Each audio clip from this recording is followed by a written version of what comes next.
وفاقی وزیر داخلہ محسن نقوی کی سعودی ہم منصب شہزادہ عبدالعزیز بن سعود بن نائف بن عبدالعزیز سے ملاقات، دو طرفہ تعلقات کا جائزہ لیا، سیکیورٹی تعاون اور رابطے کو مزید مضبوط بنانے کے طریقوں پر تبادلہ خیال، سائنسی، تربیتی اور تحقیقی تعاون کے فروغ کے لیے مفاہمتی یادداشت پر دستخط۔ لاہور کے علاقے بند روڈ پر فرنیچر شو روم میں لگی آگ پر قابو پا لیا گیا، خوش قسمتی سے جانی نقصان نہیں ہوا، ریسکیو حکام کے مطابق آگ شارٹ سرکٹ کے سبب لگی، لاکھوں روپے کا سامان جل گیا۔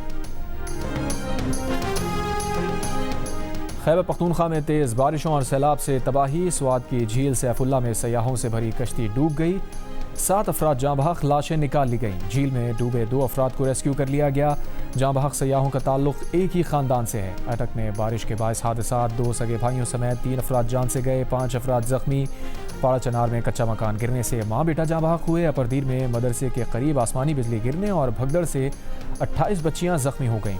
لاہور، سرگودا، شیخوپورہ اور گجرات سمیت پنجاب کے مختلف علاقوں میں موسلادھار بارش۔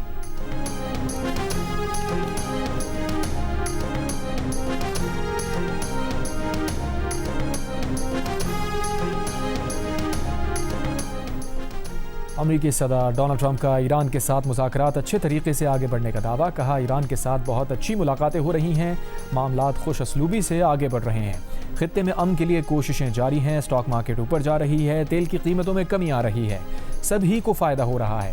ایرانی وزیر خارجہ عباس عراقچی کا اسلام آباد مفاہمتی یادداشت پر عمل درآمد پر زور، کہا اسلام آباد مفاہمتی یادداشت کے نکات بالکل واضح اور سب کے سامنے ہیں، معاہدے کے تحت امریکی صدر اسرائیلی کارروائیاں روکنے کے پابند ہیں، ایرانی عوام اور قیادت کے خلاف کسی بھی دھمکی کا فوری اور بھرپور جواب دیا جائے گا۔ ٹرمپ نے تل ابیب میں اپنے پٹھوں کو قابو میں رکھنے کا وعدہ کیا ہے، اگر اسرائیل نے اپنے مالک کی بات نظر انداز کی تو ایران اسرائیل کو سبق سکھائے گا۔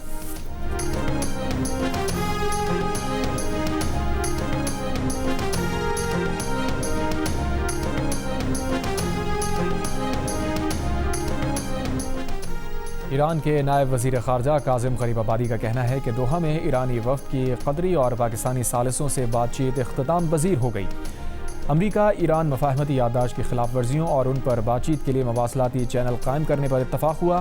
قطری حکام کے ساتھ ملاقات میں ایران کے منجمد فنڈز پر بھی بات ہوئی۔ 6 ارب ڈالر کے منجمد فنڈز کا ایک حصہ ایران کے لیے اشیاء ضروریہ خریدنے میں استعمال ہوگا۔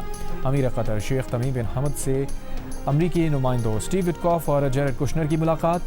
قطری دیوان کے مطابق ملاقات میں امریکہ ایران مذاکرات میں پیش رفت، لبنان کی صورتحال اور جنگ بندی برقرار رکھنے کی اہمیت پر بات کی گئی۔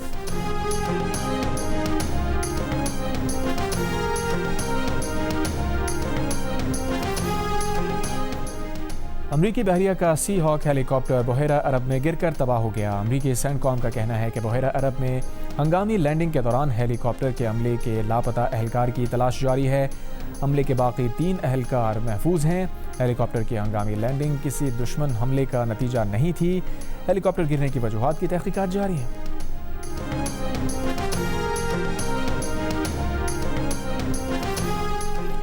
پارٹی ٹکٹس کی تقسیم پر اختلافات کے بعد سابق وزیر اعظم، آزاد کشمیر اور پیپلز پارٹی کے رہنما سردار تنویر الیاس نے پارٹی کی بنیادی رکنیت سے استعفیٰ دے دیا۔ سردار تنویر الیاس کے مطابق انہوں نے اپنا استعفیٰ چیئرمین بلاول بھٹو زرداری کو بھیج دیا ہے۔ پیپلز پارٹی کی آزاد کشمیر کے حلقے سدھنوتی اور دھیر کوٹ میں اپنے امیدواروں کو کاغذات نامزدگی واپس لینے کی ہدایت۔ پیپلز پارٹی آزاد جموں کشمیر امور کی انچارج فریال طاہر نے کہا، کاغذات نامزدگی واپس لینے کا فیصلہ پیپلز پارٹی اور جمعیت علماء اسلام فے کے درمیان اتحاد کے تناظر میں کیا گیا۔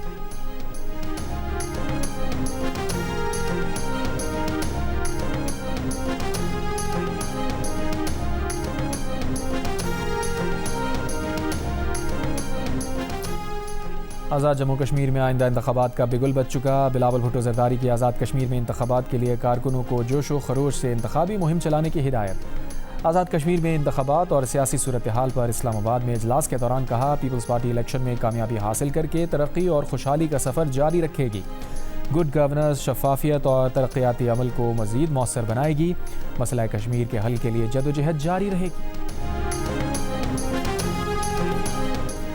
Shaven P T I barrister Gohar کی وزیر اعلیٰ خیبر پختونخوا سہیل آفریدی کے خلاف فارورڈ بلاک بننے کی تردید۔ وفاقی حکومت کی جانب سے مذاکرات کی پیشکش پر کوئی پیش رفت نہ ہونے کا کہا۔ پشاور میں میڈیا سے گفتگو میں کہا، عوام میں بدگمانیاں پیدا کرنے والے لوگ وزیر اعلیٰ کی تبدیلی کی باتیں کر رہے ہیں۔ بیرسٹر گوہر نے بتایا، تحریک انصاف نے آزاد کشمیر الیکشن سے متعلق اہم فیصلے کیے ہیں۔ فیصلوں کا اعلان آئندہ 2 دنوں میں کیا جائے گا۔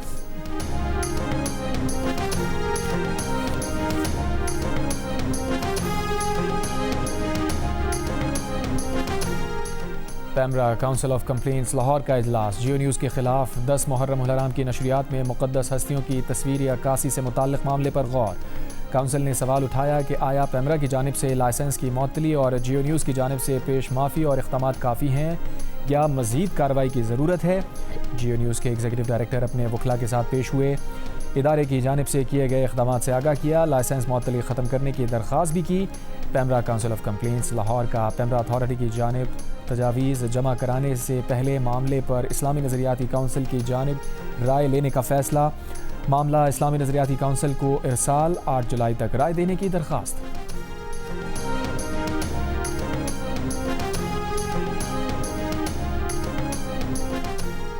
لاہور میں ٹیوشن سینٹر چھت گرنے سے جاں بحق 14 بچوں کی تدفین، نماز جنازہ میں اہل علاقہ کی بڑی تعداد میں شرکت، علاقے کی فضا سوگوار، حادثے میں زخمی 1 بچہ اور ٹیچر اسپتال میں زیر علاج، ٹیوشن سینٹر کے مالک، بھائی اور مستری سمیت 5 افراد زیر حراست، واقعے کا مقدمہ درج۔ حکومت پنجاب کا لواحقین کو 20-20 لاکھ روپے، زخمیوں کو 5-5 لاکھ روپے دینے کا اعلان۔ نون لیگ کے صدر میاں نواز شریف کا کہنا، واقعے پر اظہار افسوس، سوگوار خاندانوں سے اظہار یکجہتی۔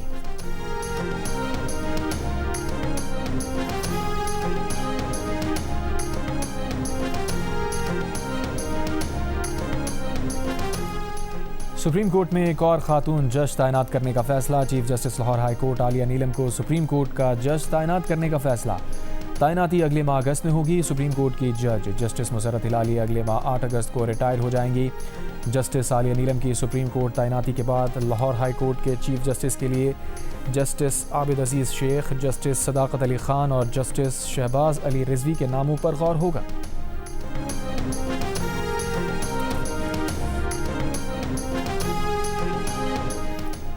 نائب وزیر اعظم اسحاق ڈار کا کہنا ہے کہ چین کی کمیونسٹ پارٹی کے ویژن کے ذریعے چینی عوام کو ترقی و خوشحالی حاصل ہوئی۔ چینی کمیونسٹ پارٹی کی 105ویں سالگرہ کی تقریب سے خطاب میں کہا، پاک چین دوستی مضبوط بنانے میں کمیونسٹ پارٹی آف چائنا کا کلیدی کردار ہے۔ سی پیک دونوں ممالک کے درمیان خوشحالی اور ترقی کا اہم منصوبہ ہے۔ پاکستان سی پیک فیز 2 کے ذریعے ترقی کے مزید مراحل طے کر رہا ہے۔ تقریب سے خطاب میں چینی سفیر کا کہنا تھا، سی پیک کے دوسرے مرحلے کی تعمیر تیز کی جائے گی۔ چین پاکستان کے ساتھ مشترکہ ترقی اور عوامی خوشحالی کے لیے کام جاری رکھے گا۔ پاکستان نے ایران امریکہ مفاہمتی یادداشت سے علاقائی امن میں اہم کردار ادا کیا۔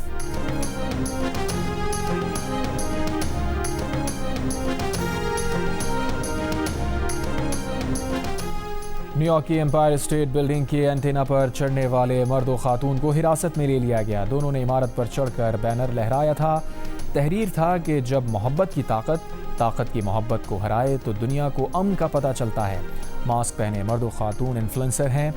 1400 فٹ بلندی پر جا کر بینر لہرانے کا مقصد دنیا کی توجہ حاصل کرنا تھا۔ بینر لہرا کر مرد نے خاتون کو شادی کی پیشکش کر دی تھی۔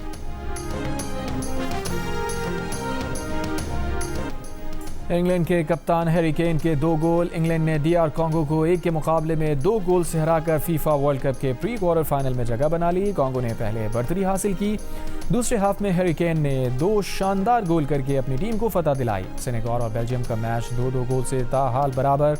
صبح 5 بجے میزبان امریکہ کا مقابلہ بوسنیا سے ہوگا۔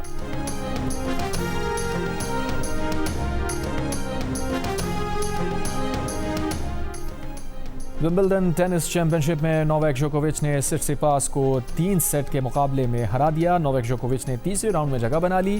ان کی جیت کا اسکور 6-3، 6-4 اور 6-2 رہا۔ اور آئی سی سی ویمنز T20 ورلڈ کپ کا دوسرا سیمی فائنل آج انگلینڈ اور جنوبی افریقہ کے درمیان کھیلا جائے گا۔